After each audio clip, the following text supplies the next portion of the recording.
Assalamualaikum warahmatullahi wabarakatuh. Waalaikumsalam warahmatullahi wabarakatuh. Alhamdulillahirabbil alamin wassalatu wassalamu ala asyrofil anbiya'i wal mursalin wa ala alihi washabihi ajmain. Allahumma shalli ala sayyidina Muhammad wa ala ali sayyidina Muhammad. Pemirsa Al-Araf TV, kami sebelumnya mohon maaf lama sekali kami tidak membuat vlog ini. Dan alhamdulillah kali ini kami mencoba untuk menghadirkannya kembali. Sekarang kita akan membahas tentang bacaan-bacaan dalam sholat. Kita sudah mulai agak masuk ke dalam fikihnya tentang sholat. Langsung saja, alhamdulillah di sini ada narasumber kita, guru kita, Ustadz Heru Permadi. Gimana Tat, kabarnya Tat? Alhamdulillah, baik. Alhamdulillah. Dan sebelah sana ada saudara kita, Pak Riston. Gimana Pak Riston kabarnya? Alhamdulillah. Alhamdulillah. Langsung aja Ustadz. Sebenarnya bacaan-bacaan wajib dan bacaan-bacaan sunnah itu di dalam sholat bisa tolong dijelaskan Ustadz? Baik. Bismillahirrahmanirrahim. Alhamdulillahirabbil alamin. Wassalatu wassalamu ala asyrafil anbiya'i wal mursalin wa ala alihi wa sahbihi wa man tamassaka bisunnatihi ila yaumiddin. Kalau kita berbicara tentang sholat, tentu kita sepakat bahwa di dalam sholat itu ada bacaan-bacaan. Ya kan, nggak mungkin sholat itu hanya gerakan saja. Betul, betul. Nah, karena zahirnya memang ada amal badan kita berupa gerakan-gerakan, tetapi di dalamnya juga ada doa, ada surat-surat yang dibaca, ada zikir juga. Ya. Nah, para ulama membedakan ataupun paling tidak mengkelompokkan bacaan dalam sholat itu ada yang sifatnya rukun, ada yang sifatnya sunnah. Ya. Nah, rukun artinya apa? Berarti sesuatu yang dilakukan. Kalau tidak dilakukan berpotensi sholatnya tidak sah. Nah, itu namanya rukun. Ya. Nah, yang termasuk bacaan rukun dalam sholat adalah surah Al-Fatihah. Ya, kita melihat dari pendapat mayoritas ulama. Ya, meskipun kalau kita kaji dari fikih perbandingan mazhab, ada pula yang tidak mewajibkan baca surat Al-Fatihah.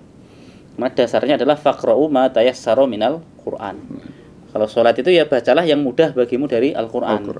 Nah, kalau Al-Fatihah nggak hafal, dia bisanya cuma satu ayat, misalnya Yasin, ya bagi yang mengikuti pendapat mazhab ini ya sah-sah saja. Tetapi sekali lagi kita berbicara berdasarkan pendapat mayoritas ulama, dan terkhusus adalah mazhab Imam Syafi'i yang mayoritas dianut oleh penduduk Indonesia. Jadi Al-Fatihah itu adalah yang rukun. Kalau tanpa Al-Fatihah berarti tidak sah. Nah, kemudian kalau kita sholat, pertama kali kan kita berniat. Ya. Niat itu juga bagian dari rukun. Nah, meskipun niat itu tidak mesti harus diucapkan. Bahkan para ulama sepakat niat itu mahalluhu al-qalb, tempatnya adalah apa? Dalam hati. Sepakat ya. Adapun mau diucapkan atau tidak, lah di situ para ulama ada pendapat masing-masing lah ya. Gitu. Tapi semua sepakat kalau misalnya lisan mengucapkan niat tapi hatinya tidak niat, itu malah tidak sah. Nah, jadi karena yang paling utama itu tempatnya niat adalah hati. Kalau hati sudah niat, lisan tidak mengucapkan, tetap sah. Hati niat, lisan mengucapkan, ya sah juga. Tapi intinya adalah apa? Hati. Nah, setelah itu kan kita menghadap kiblat, kemudian kita bertakbiratul ihram. Nah, ini juga harus hukumnya. Harus rukun. Nah, termasuk rukun. Takbiratul ihram adalah rukun. Artinya kalau kita sholat tidak membaca takbiratul ihram, Allahu Akbar, takbir pembuka, berarti kita belum masuk ke dalam sholat. Karena definisi sholat itu adalah amalan, yaitu gerakan-gerakan yang diawali dengan apa? Takbiratul ihram. Nanti diakhiri dengan salam. Nah, ini menjadi penting untuk kita perhatikan, terutama bagi orang-orang ataupun saudara-saudara kita yang ke masjidnya itu masbuk, terlambat. Dan terkadang ada di antara mereka yang nggak paham. Karena yang mereka pahami, kalau kamu masuk masjid dalam keadaan masbuk ya, kamu mendapati imam dalam kondisi apapun, maka ikuti apa? Imam. Nah, seakan-akan kalau imam lagi sujud, mereka langsung ikut sujud. Nah, ini nggak pas. Harus diawali dengan apa? Takbiratul ihram terlebih dahulu. Ya, jadi masuk sholat dulu, masuk ke dalam sholat dulu. Jangan tiba-tiba langsung sujud, wong dia belum masuk ke dalam sholat kok sujud. Maka ini rukun, harus dipahami. Nah, setelah takbiratul ihram, nah kita disunnahkan untuk membaca apa? Doa iftitah. Ini dipahami hukumnya apa? sunnah. Jadi meskipun ini sunnah, tetapi kita ya tidak boleh meremehkan. Nah, maka sebisa mungkin kalau kita dalam keadaan longgar, tidak buru-buru, jangan ditinggalkan baca doa apa? Iftitah. Karena di dalam doa itu, ya meskipun kita kita mengenal ada beberapa versi bacaan doa iftitah. Kalau Mas Bro baca gimana? Masih di wajah tuh. Ini wajah tu wajhiya lillazi fataras samawati. Kalau sama Pak Ustaz. Sama. Nah, cuman kan ini boleh nanya Pak Ustaz ya? Boleh. Kan ada batasnya itu Pak Ustaz. Kalau iftitahnya wajah itu kan panjang sekali Pak Ustaz ya? Yang pendek saja kan. Wajah tu wajhiya lillazi fataras samawati wal arda hanifan musliman wa ma ana minal musyrikin. Ya, itu saya sampai Inna situ, Pak. solati, tambah satu lagi. Iya, Inna benar. solati wa nusuki wa mahyaya wa mamati lillahi rabbil alamin.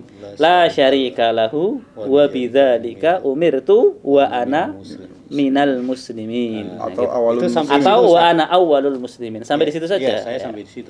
Nah, ada juga yang versi Allahumma ba'id baini wa baina khotoyaya kama ba'atta bainal masyriqi wal maghrib. Jadi itu semuanya baik ya. Nah, baik ya dengan berbagai ragam lafat atau redaksi doa iftitah itu semuanya baik ya. Meskipun mungkin ada di antara kita yang lebih cenderung untuk membaca tadi wajah tu wajhiyah. Kalau saya pribadi pun juga lebih cenderung baca doa itu. Iya. Karena di situ ada kalimat yang betul-betul kita lafatkan bahwa sholat yang akan kita kerjakan ini itu semata-mata karena lillah. Lillah itu ya untuk Allah, demi Allah, karena Allah semuanya. Oh inna sholati. Nah, kan wajah tuh aku menghadapkan wajahku lillazi kepada yang fataras samawati wal ardo.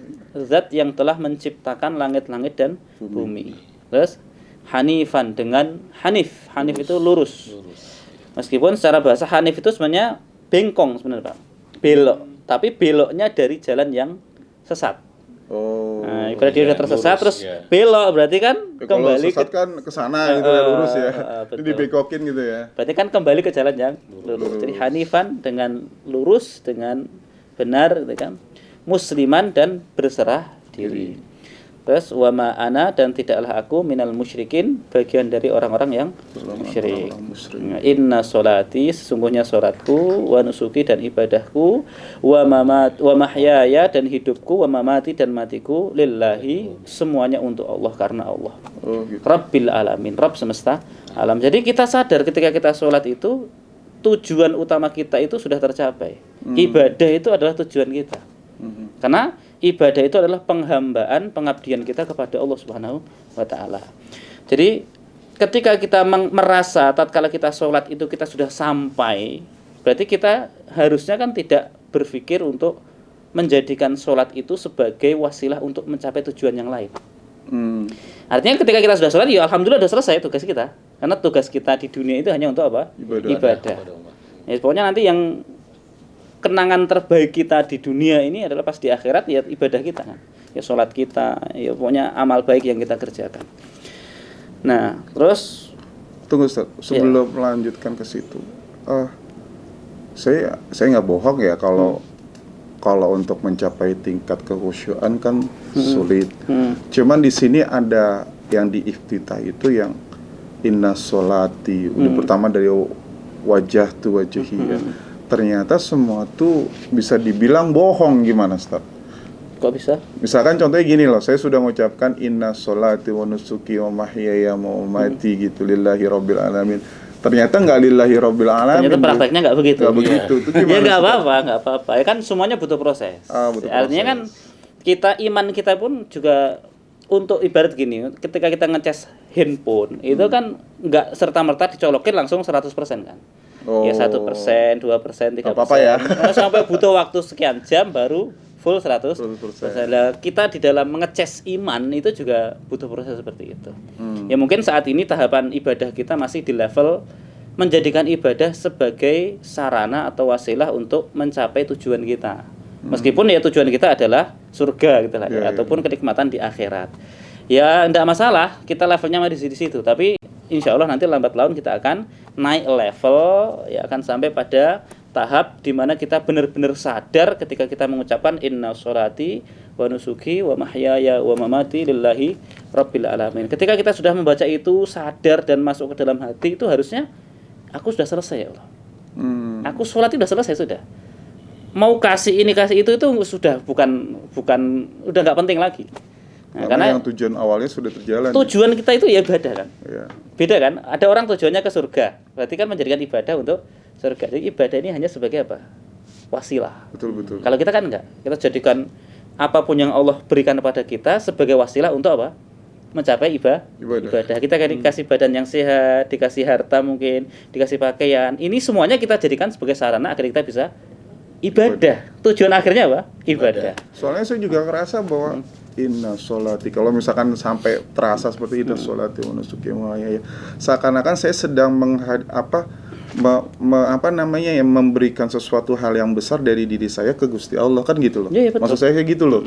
Tapi ternyata dalam perjalanan setelah sholat ya lupa lagi, lagi. Makanya kan disunnahkan sebisa mungkin doa iftitah itu jangan ditinggalkan. Karena ya paling tidak ya ketika kita lupa pas sholat ingat lagi. Nanti habis sholat ya lupa lagi, ketika sholat ya ingat lagi. Ya enggak masalah, ya namanya hidup kan manusia kan ya kadang-kadang ingat, kadang-kadang lupa. Ya makanya ketika kita membaca iftitah terus dihayati baik-baik, sudah seakan-akan kita sudah cukup.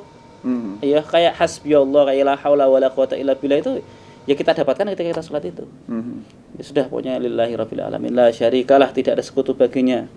Terus wa ana minal muslimin, dan aku adalah orang yang berserah diri, pasrah atau awal muslimin. Terus gini Pak Ustaz, kalau kita kondisi masbuk nih, masbuk, nah apa perlu kita baca doa iftitah Pak Ustaz? Baik, tergantung dilihat. Jadi kalau misalnya kita masuk masjid, imam dalam keadaan sudah sujud atau misalnya sujud lah ya, berarti kan kita tidak mendapati rakaat itu.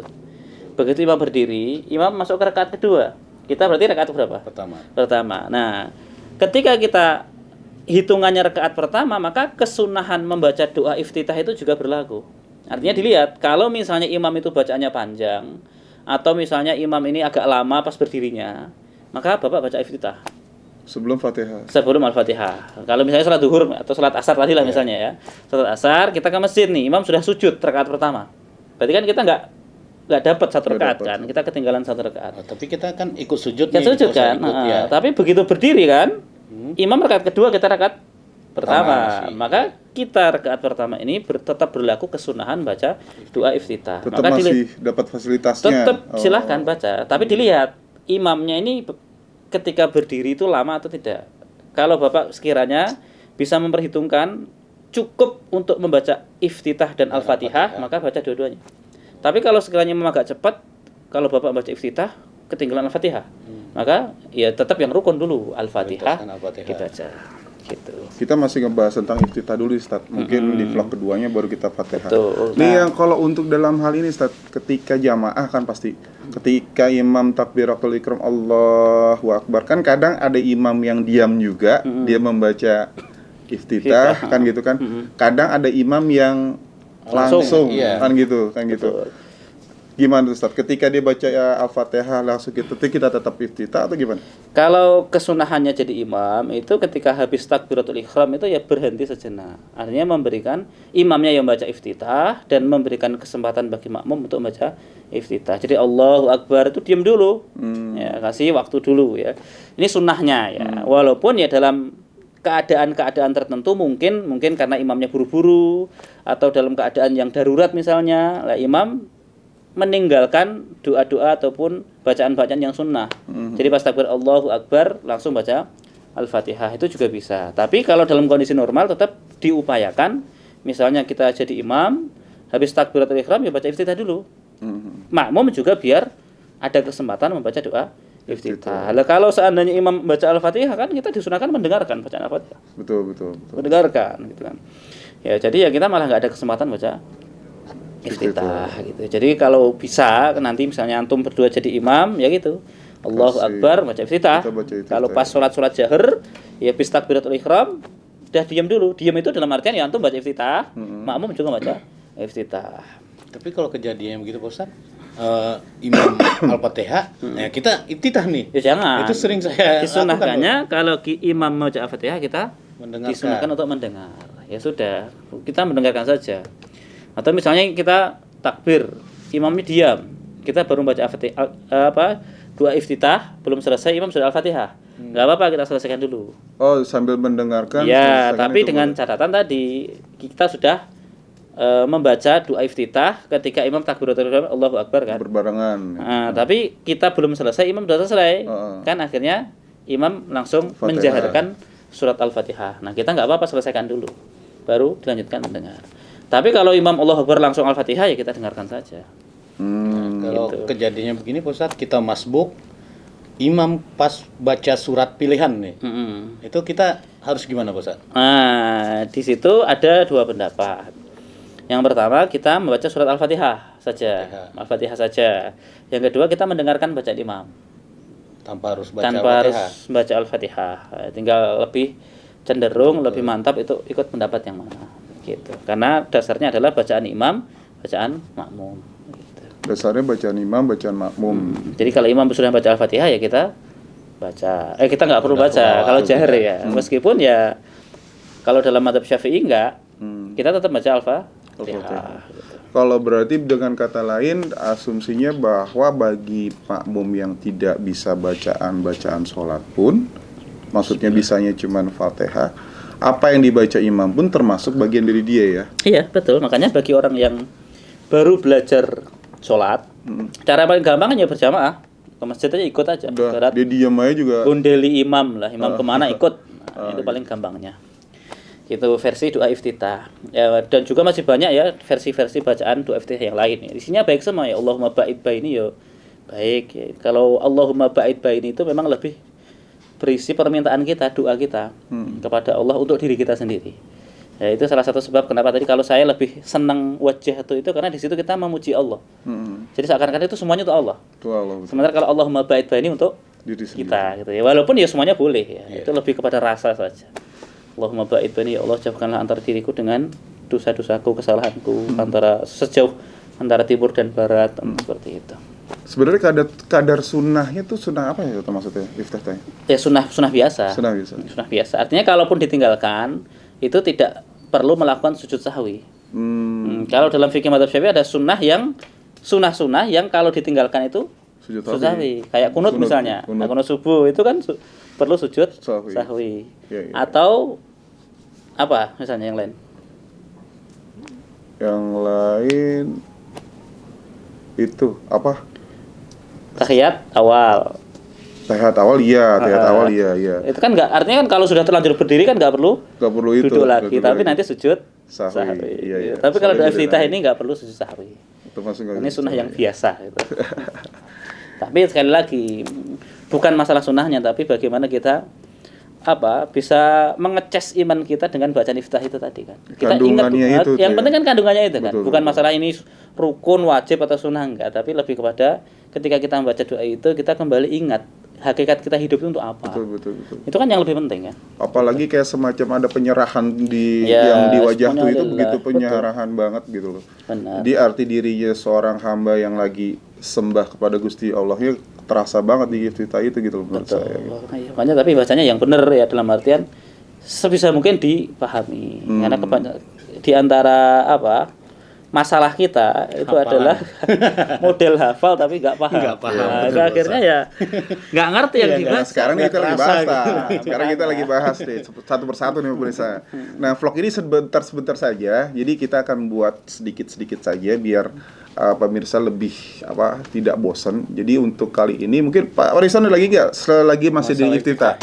Nanti insya Allah kita sambungkan di Al-Fatihah dan surat-surat ya. Ya, Cukup ya? Cukup. Oke, terima kasih pemirsa. Semoga mendapatkan manfaat dari sini. Jangan lupa kemana-mana. Insya Allah ada sambungan vlog yang berikutnya, yaitu tentang bacaan Al-Fatihah.